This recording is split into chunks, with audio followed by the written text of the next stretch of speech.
நீங்களும் பழைய துணி தானே போட்டுட்டு இருக்கீங்க. ஆம்பளைங்க நீங்க வெளியில தெருவுல 4 இடத்துக்கு போறீங்க. நல்லதா ஒரு Dress வேண்டாமா? அதனாலதான் என்கிட்ட இருந்த 250 ரூபாய்க்கும் இந்த வேட்டி சட்டை எடுத்துட்டேன். நான் உனக்கு கேட்டனாக்க எனக்கு வேட்டி சட்டை வேணும்னு. நான் மட்டும் உங்ககிட்ட கேட்டேனா எனக்கு புடவை வேணும்னு? நீங்க வாங்கிட்டு வரல? அது மாதிரி தான் இதுவும்.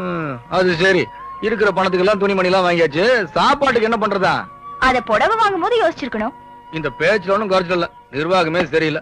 பணம் வந்துருச்சுன்னா தாம் தூம்னு செலவு பண்ணிட வேண்டியது. அங்க மட்டும் என்ன வாழ்தான்? நீங்களும் தாம் தூம்னு செலவு பண்ணலையா? இவர் செலவு பண்ணா தப்பு இல்லையா? நாம செலவு பண்ணிட்டா தப்பா? எல்லாம் நம்ம நேரம். டைமே சரியில்லை. என்ன சொன்ன? நான் பாட்டுக்கு ஏதோ பேசிட்டு இருந்தேன். டைமே சரியில்லைன்னு சொன்னேன். அடுப்பு அணைச்சிடாத, அப்படியே இருக்கட்டும். 5 நிமிஷம் அழைச்சு ஓடி வந்துடுறேன்.